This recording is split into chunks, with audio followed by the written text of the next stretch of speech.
What's going on YouTube? Bacon here bringing another video. This one going to be my quarterfinals match for the VPL Season 4. This week we are once again taking on Tyler, coach of the Valencia Volcarona. You may remember that we played Tyler back in week 3 and picked up a pretty nice 5-0 victory there, but definitely a scary team matchup, and Tyler's obviously a very good player. This is actually the 5th time that we've faced him in the VPL. He beat me in Season 1 during the regular season. I beat him in Season 2 during the regular season. He beat me in the finals of Season 3. You guys may have seen that video uploaded to my channel. And then in Season 4, of course, we beat him earlier this season, so we're 2-2 all time in the VPL, and now is the time to rectify that tie. So a little bit of a rubber match here, and obviously I'm retiring from the VPL at the end of this season, so this is kind of our last opportunity to play and see who's going to come out with a 3-2. Yeah. Anyways, let's get into the team builder here. Very scary matchup on paper for me, I think, but let's get right into what he's got. He's got the Tyranitar, Gyarados, Chandelure, Donphan, Virizion, Cryogonal, Mega Scizor, Raikou, Scolipede, Comfey, and Miltank. I should note he did not have the Donphan last time we played. Last time it was a Flygon, so that actually changed the matchup a decent amount in the way I thought about it. But I'll get into that in a second. And I should also note that he changed his Z users. He's running Gyarados, Chandelure, and Raikou as Z users, as opposed to last time he had Scolipede over Raikou. That also actually changed the matchup in some significant ways. So, yeah. Looking at his team, biggest threats are the Raikou, right off the bat. Like, the Raikou is just absolutely terrifying. Strong Electric Stab, it's no secret, does pretty well against this team because I do have the Mega Aggron plus Vaporeon core, which obviously doesn't really appreciate strong electric type moves. It could definitely be running Aura Sphere for my Piloswine. He ran it last time. I expect him to run it again. Rash Raikou still outspeeds Victini, so the only thing he'll be slower than is my Tornadus, which doesn't really threaten Raikou too much in the first place. One thing I mentioned when I said it was a good thing for him to run Z on his Raikou, well, good thing for him, not good thing for me. It's a good thing for him to run Z on his Raikou. It means I can't just freely knock it off with AV Tornadus like I did last time. Last time I could have lived any hit from a neutral Raikou because I knew it couldn't be Z move. So I was just able to knock off its item. If it was running Choice Scarf, it wouldn't knock me out, and I would knock off its Choice Scarf. If it wasn't running Choice Scarf, running like Choice Specs or something, it's not going to get the Specs boost because I'm going to knock that item off. So that was kind of my approach last time with dealing with the Raikou, was just to stay in, knock it off, get rid of whatever it's got, leftovers, Scarf, Specs, whatever. Just knock it off and deal with it that way. Now I don't really have that luxury because it could potentially be Z move and just blow away my Tornadus. And my Tornadus is way too valuable in this matchup to be risking like that. So Raikou's super scary for me for sure. Gonna have to try and keep that thing in check somehow over the course of the match. Basically limiting its switch-ins and then getting it into range of something like U-turn or Superpower for my Tornadus. But I'll get into that in a second once I'm finished with his team. Next kind of big threat on his team is the Gyarados. DD regular Gyarados is terrifying. Like DD Moxie Gyarados with Z-Fly, Earthquake, Waterfall is pretty much all he needs to hit my team.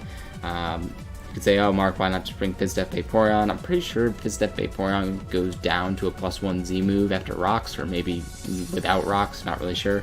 So then if I go into Vaporeon as he DDs, there's a whole mind game of if I click Protect, if I don't click Protect, and he really doesn't have much of an incentive not to DD again. Like if I have Roar, I have Roar, but if Stealth Rocks run up, he doesn't get punished that much.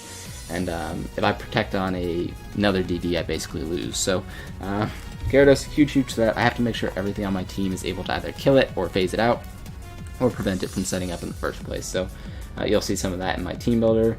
And then lastly, the Chandelure is pretty scary for me. There's a variety of Chandelure sets that are problematic for me. Choice Specs is problematic, coming on my Mega Aggron if I'm not clicking Earthquake, and just start firing off Fire Blasts. I mean, like, I don't have great switch-ins for Fire Blast since I'm not bringing the Vaporeon.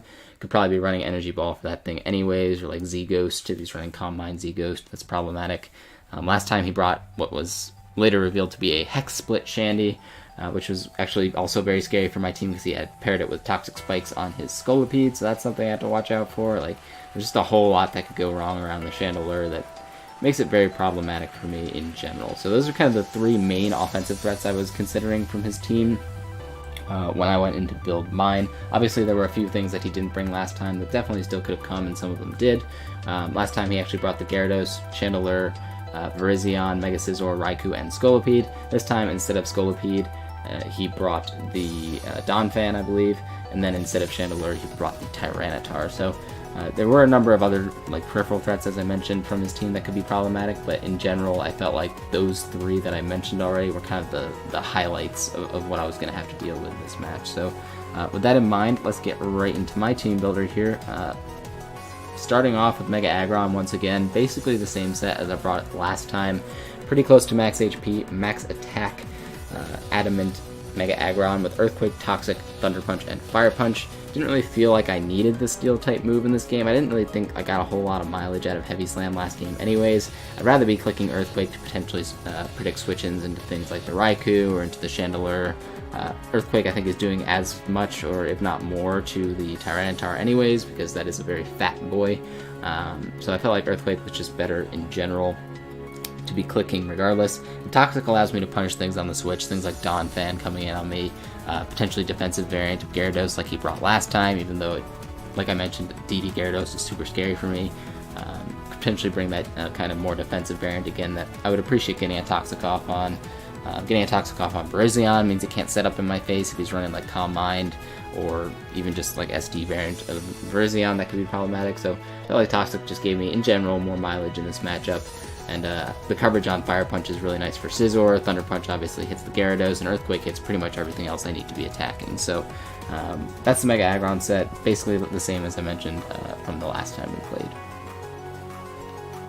Next up here is Birdbrain the Tornadus, running Flynium Z Tornadus with Hurricane, Superpower, Taunt, and U-Turn, running mixed attacks such that I can OHKO the Tyranitar with Superpower after Stealth Rocks, but also OHKO the Gyarados after Stealth Rocks with a Z Hurricane. So yeah, Tornadus here, very different from the last set that I brought. Last time I brought AV Tornadus, if I'm not mistaken. I think I still had Superpower U-Turn, and then I think it was Knockoff Hurricane. But Flynium Z is just still a very good nuke for his team. His only really good switch-in is Tyranitar, and that's not going to appreciate a Superpower. Like Z Hurricane into Superpower guaranteed KOs the Tyranitar, even if he's running like Assault Vest or something like that. Taunt is there to stop the Gyarados from setting up on me if for whatever reason I don't have Stealth Rocks up or I don't have my Z move intact. Taunt can at least prevent the Gyarados from setting up, and if he is running that defensive variant, last time he was running Thunder Wave on it, so I could potentially stop him from Thunder Waving me if he is running that again. And then U-Turn is just really good switch initiative for his team. If I found out his Raikou's not running Choice Scarf, I can use U-Turn to chip that thing down over the course of the match and potentially kill it late game. I may need to sack some mons to do that, but if I do, so be it. Without the Raikou around, Tornadus is actually poised to put in a ton of work versus his team. So yeah, it's basically the Tornadus set. Very different, like I mentioned, from last time, but I felt like I didn't need the AV Tornadus this time because it was mainly there as a check to the Chandelure, and as you can see on my team, I'll get into a little bit later, I brought the Hydreigon this time. So yeah, it's a Tornadus set, just a very big offensive threat to his team. Definitely difficult for him to play around this game. Last time I also ran Heat Wave for his Scizor. That's something he obviously has to watch out for again because that can just blow that thing out of the water. So yeah. Next up here is V's up the Victini. Didn't bring Victini last time, fearing the Tyranitar. The Tyranitar didn't come. Then I brought Victini this time. The Tyranitar did come. What are you gonna do? I ran Leftovers Victini here with Substitute, Toxic, Blue Flare, and Psyshock. This way I felt like I could still get some good chip off on the Tyranitar, Toxic get on the switch, and then just kind of sub it down. Actually running max HP here, so that means I can get up subs on Miltank that it can't break unless he's running Earthquake. And I don't really necessarily know that he'd be running Earthquake versus me. I feel like he gets more mileage out of Seismic Toss in this game, chipping down things like my Mega Aggron and my Piloswine. So I felt like he might run Seismic Toss as potentially his only offensive move on Miltank, and if he ran a second one, it would more likely be Body Slam, which also does not break my Substitute. So this was a potential way for me to get up a free sub and just start toxicking things on his team. Blue Flare plus Psyshock is decent coverage. Obviously, I can't hit the Tyranitar. Considered running Focus Blast over Toxic, but even still, Focus Blast wasn't knocking it out. So I was like, screw it. I'll just run the Toxic. It helps me chip down things like the Miltank a little bit better if he brings that. Victini's bulky enough that it can take hits from things like the Scizor, take hits from things like the Scolipede. Obviously, I've got to watch out for the Scizor going for U-turn. If he gets Stealth Rocks up, that can be problematic, but it's kind of nice to just have an offensive check to those mons in the first place. And just something that can generally put in some good work on his team. Running the specially offensive variant here means that I will 2-hit KO non-specially defensive variants of Donphan, so he's not running Assault Vest or anything like that. Should be 2-hit KOing that thing as well. And just putting in work on his team in general. KOing the Donphan is going to be really important because I think he's going to be running Rapid Spin on that thing as opposed to running Defog on something else. which means if I can KO the Donphan, I can keep my Stealth Rocks up. And Stealth Rocks, as you have already kind of seen, are pretty important to my team plan here with like my Tornadus, relying on them to kill Tyranitar, to kill the Gyarados, chip down the Raikou, things like that. Stealth Rocks are very, very important for me in this match, so getting those up and keeping those up is going to be very important, and being able to hit KO Donphan with this Victini really, really helps me do that. Next up here is Gurgi the Piloswine, running Eviolite, of course, on the Piloswine with Thick Fat ability, Stealth Rock, Earthquake, Icicle Spear, and Roar, running max HP pretty close to max def, but with an adamant nature. What that allows me to do is still KO the Shandy from full with Earthquake, but also allow me to take hits from the Raikou a little bit better. From non-choice spec variants of Raikou, I should be able to take 2 Aura Spheres pretty comfortably. Even Life Orb Raikou I don't think KOs me with 2 Aura Spheres as long as Stealth Rocks aren't up. The main point of the Piloswine is here to stop the Raikou from spamming Electric Stab versus me, and getting up Stealth Rocks. Like I just mentioned, Stealth Rocks are very key to my plan this game, so getting those up early is going to be super, super important, and then keeping them up, obviously, preventing the Donphan from spinning, also going to be very important. Roar is there to prevent the Gyarados from setting up in my face. I really don't have much that can touch it with my Piloswine, so I need to be able to roar that thing out, prevent it from setting up on me. Roar is also nice if he's running like a sub-variant of Raikou. Maybe like Subtoxic could be problematic for me because I didn't bring my Roserade or my Komala. So Subtoxic Raikou could actually put in some pretty big work on my team. Roar allows me to just phase that thing out. Even if he does get the Toxic off on me, he's not going to be able to beat me 1v1 because I can just roar him out. And Icicle Spear also somewhat helps with the sub-variant of Raikou. I do break a sub guaranteed as long as he's just running like max HP Raikou. I do break a sub with Icicle Spear after 2 hits, and then everything else is gravy, getting extra hits for extra damage on the Raikou if he is running a substitute variant. So yeah, it's the Piloswine set, pretty close to what I brought last time, outside of I swapped some moves around. But again, it's just way too important to bring this matchup to help slow down the Raikou. Next up here is Bane the Buzzwole, running the exact same set that I brought last time. Cobra Berry Buzzwole with Bulk Up, Drain Punch, Roost, and Thunder Punch. Max HP, a lot of physical defense investment with an impish nature. This allows me to take a neutral Z-Fly from the Gyarados, so he, again, cannot set up in my face. You're noticing the theme here. And I should be able to blow that thing away with a Thunder Punch as long as he's not running Intimidate. And if he is running Intimidate, at least he's not running Moxie. So Thunder Punch should do a pretty good number on that thing. Drain Punch is just kind of nice neutral hit on the rest of his team. This is a great physically defensive check to his Tyranitar. Even if he's running like Aerial Ace on it, the Cobra Berry is going to help me take those. Bulk Up is also going to augment some of my physical defensive check capabilities in this game for things like the Scizor, Virizion, etc. HP Flying Virizion is something I totally had in my mind going into this game, and I'm not joking. Like, I was actually considering a potential HP Flying variant of the Virizion because last time he ran Choice Banded, and there was a point at which I burned it with my Vaporeon, and it allowed me to switch in the Tornadus every time on it. But my initial check was actually the Buzzwole for that game. So in order to break through me with a physical variant of Virizion, he would need to be running HP Flying.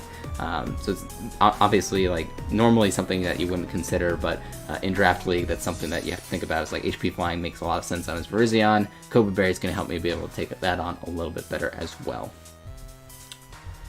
And last up here is Alduin the Hydreigon, running Leftovers Hydreigon with U-Turn, Dark Pulse, Defog, and Taunt. Still running max special attack, so I can 2-hit KO the Gyarados after Stealth Rock's damage, but Taunt is there primarily to stop the Gyarados from setting up in my face. I can also shut down things like Miltank going for Stealth Rocks, Donphan going for Stealth Rocks or Toxic, things like that. Still pretty good versus team in that respect, but kind of a jank Hydreigon set here. Defog's there really only for if he brought the Scolipede with Spikes or T-Spikes again. Otherwise, I can kind of live with us both playing with Stealth Rocks up because I really do need them a lot in my matchup. So, yeah, that's the Hydreigon set. It's not really anything too fancy, but it's my best way of not getting beat down by Chandelure.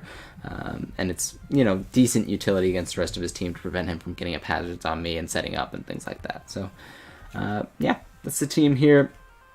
Hopefully we can go in and pick up a W, but let's get into the matchup. As you can see, he brought the Tyranitar, Mega Scizor, Gyarados, Raikou, Donphan, and Virizion. So a little bit different than what I was expecting. I was expecting to see the Chandelure again, but thankfully I do not. Even with my Hydreigon around, like, Chandelure was still a huge threat to my team if he was able to remove that. And also happy to not see the Scolipede, if only because it means that he didn't bring Toxic Spikes. So that's nice for me to know as well. And looking at the lead matchup here, I think he'd want to counter lead my Tornadus, which I believe is what I led with last time, if I'm not mistaken, and generally just lead with a lot because it's pretty easy to lead Tornadus in those matchups.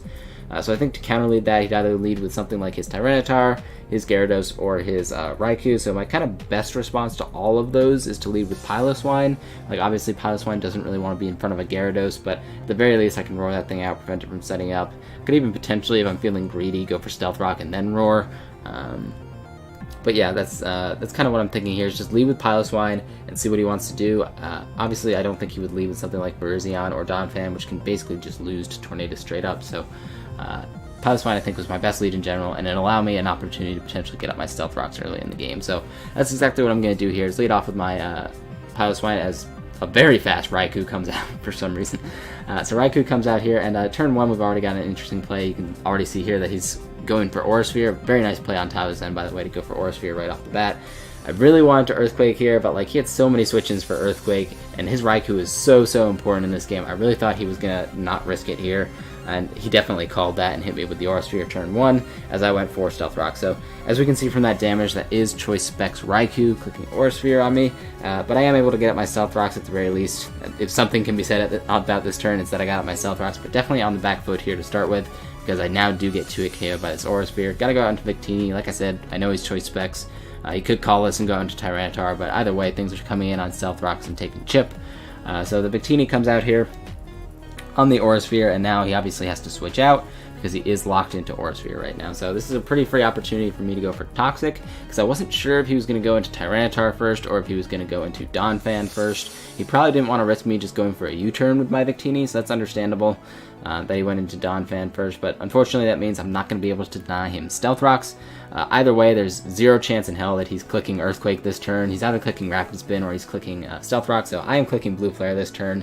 Easy 2-hit KO on this Donphan, especially with the Toxic damage, as he gets up his own Stealth Rock. So like I mentioned, I don't super mind us both playing with Stealth Rocks this game, and I have removed the Donphan from play, which means he's basically not going to be able to Rapid Spin on anything on my team. And basically his best play at this point is just to sack off the Donphan. It doesn't risk a burn on something like his Gyarados or his Tyranitar. I could be carrying Thunderbolt or Focus Blast as well, so he definitely has to watch out for those.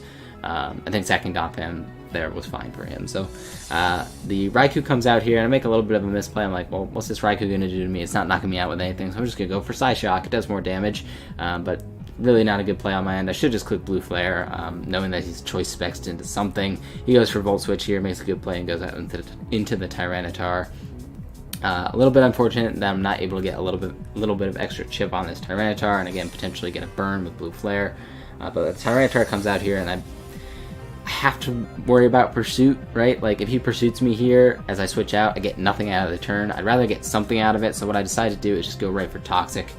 Toxic is going to help to wear down this Tyranitar for later in the game, help things like my Hydreigon out a little bit, help out my Tornadus, even though I am carrying Superpower. So I felt like Toxic was worth going for there, just in case he elected to go for Pursuit on that turn. I can't remember if I actually lived a Pursuit by staying in there. Depends on whether he was like Choice Banded or anything, but obviously I'm not going to get any intel from getting whacked with Stone Edge. So here I'm going to go out into Buzzwole. Like I mentioned, this is my best physically defensive check to this Tyranitar, and I'm going to go right for the Bulk Up. I don't anticipate him to be carrying any kind of like special type move, and even if he was carrying Fire Blast, it would not have knocked me out from that range, and I do outspeed. So go for Bulk Up here as the Gyarados comes out, and now I just get to pretty freely click a Thunder Punch here. Thunder Punch guarantees me a KO on this Gyarados because I am back to neutral after the Bulk Up, and I live any hit this thing wants to go for. If he wants to go for Z-Fly, I do live that because I do have the Koba Berry intact, and as you're going to see here, Tyler actually clicks Hurricane. So Hurricane, unless he's running a good bit of special defense investment, would not have knocked me out, but it would have broken my Koba Berry. Very unfortunately for Tyler, he does miss the Hurricane, so able to knock out this Gyarados for free here with my Buzzwole. That's a big miss. Like, I can't deny that's a big miss. Like I said, probably would not have knocked me out through my Koba Berry unless he was running very specially offensive Gyarados, which I don't really anticipate. But it does mean that my Koba Berry is still intact, so he really doesn't have a whole lot of options to revenge kill me. He either has to go out into Raikou and click T-Bolt, or he needs to go out into Virizion and click what I'm expecting to be HP Flying. So this turn, like I mentioned in my team builder, I was actually, no joke, expecting HP Flying on this Virizion. but I really don't have a whole lot of reason to scout for it at this point. Like, my best scouts are Tornadus and the Aggron. Like, if I go out into Tornadus, yeah, I'm probably claiming a KO-ish with Z Hurricane plus Superpower, but I really felt like getting damage off on the Virizion was worth it here. It means it's one less Hurricane that I need to click potentially later in the game with my Tornadus. So I do eat up that HP flying with my Koba Berry, and I'm able to go for Drain Punch and do a good chunk of damage to this Virizion. It looks like he's actually more specially invested, and because of my Drain Punch, I actually am in a range where I could potentially take a hit from the Tyranitar later in the game, and like I mentioned, I do outspeed it. So what I'm going to do is actually save my Buzzwole here and just sack off my Piloswine. It's not going to live an Aura Sphere from the Raikou at this point in the game anyways. Unfortunately for Tyler, he does miss a Stone Edge. Stone Edge would not have knocked me out from that range because he is more specially offensive, but he definitely has to scout for Ice Shard here. Like, no question, he has to scout for Ice Shard here because he doesn't want to just lose his Virizion for no reason when he can just go into Scizor for free. So what I like to do is go for Roar and potentially get some more chip on his team as I actually get him right back out into the Virizion. So here I'm just going to stay in, and again, I'm content to sack off my Piloswine at this point in the game, but he actually goes for Stone Edge again, trying to catch my Tornadus on the switch in. Very understandable play, for sure, going for Stone Edge there, but like I mentioned, I really didn't need my Piloswine anymore, so Icicle Spear is going to clean up this Virizion for me. My Tornadus is looking pretty good if I can get the Raikou a little bit more chipped. My Buzzwole is still looking pretty decent if I can get rid of the Raikou, and my Aggron is looking phenomenal in the late game here. So Scizor comes out here to revenge kill my Piloswine. Like I said, no reason for me to risk anything. Just got to sack off this Piloswine here. There's not a whole lot he can do to me anyways. I just clicked Roar this turn in case he decided to SD. But he goes for a U-turn there, which means, again, something else is taking chip damage on rocks. Like, you've seen a lot of things switch in on Stealth Rocks to this point in the game, even things that aren't necessarily weak to it, like this Raikou. I've already taken 24% from Stealth Rocks.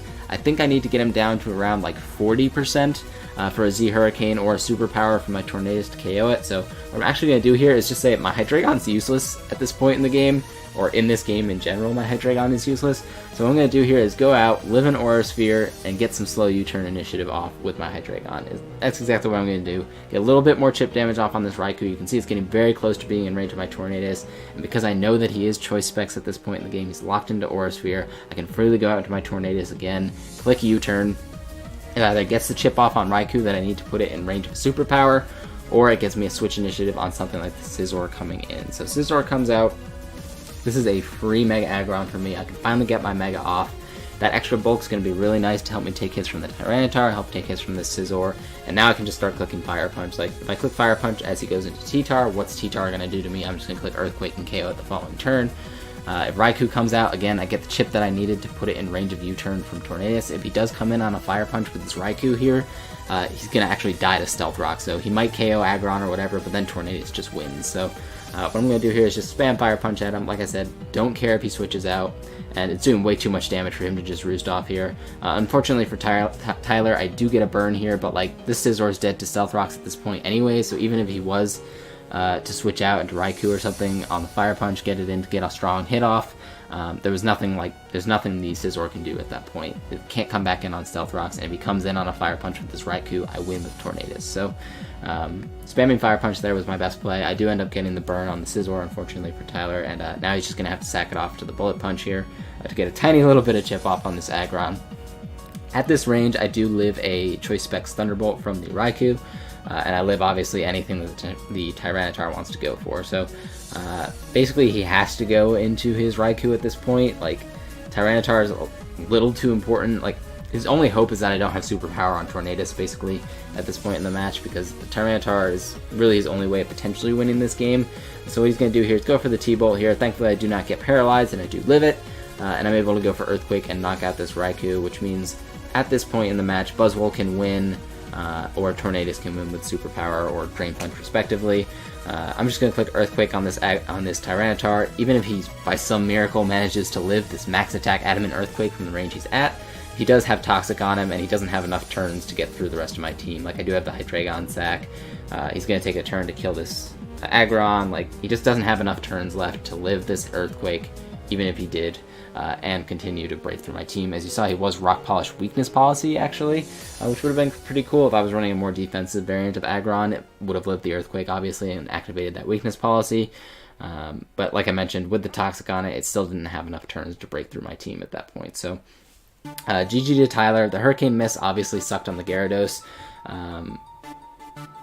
Like, there's not a whole lot else to say. The Hurricane Miss really sucked on the Gyarados. I don't think it took me from a losing position to a winning position by any stretch. Like, I think I was still in a pretty decent position, having the Gyarados out of the way, having the Donphan essentially out of the way. Like, I still think I was in a decent spot. But the Hurricane Miss obviously made it a lot more difficult for him to check my Tornadus in the late game, or not the Tornadus, the Buzzwole in the late game, because instead of being able to just KO it with Varuzion, he had to hit me with HP Fly and take a ton of damage off, and I was still at a decent amount of HP that I could take on something like the Tyranitar. So yeah, Hurricane Miss, like, I can't say it didn't matter, but at the same time, I still think in this instance I had the matchup with the teams that we brought, and I think I played well enough to win this game. So GG to Tyler. Unfortunately, that's the last game we are going to get to play in the VPL against each other. Would have liked to have one that went completely clean with no hacks, but it's Pokemon. What can you do? So yeah, we're moving on. Round 2, we're once again getting to play John in semifinals. So we have played John in semifinals all 3 seasons of the VPL to this point. He beat me the first time in Season 1, and then I beat him the last 2 times in Seasons 2 and 3. So here's yet another rubber match on tap. I believe John and I are 2-2 all time as well in the VPL, so yet another rubber match coming up on tap here for the next week. Hopefully you guys tune in for that one, and I'll see you guys in the next video. Thanks for watching if you did to this point. Later.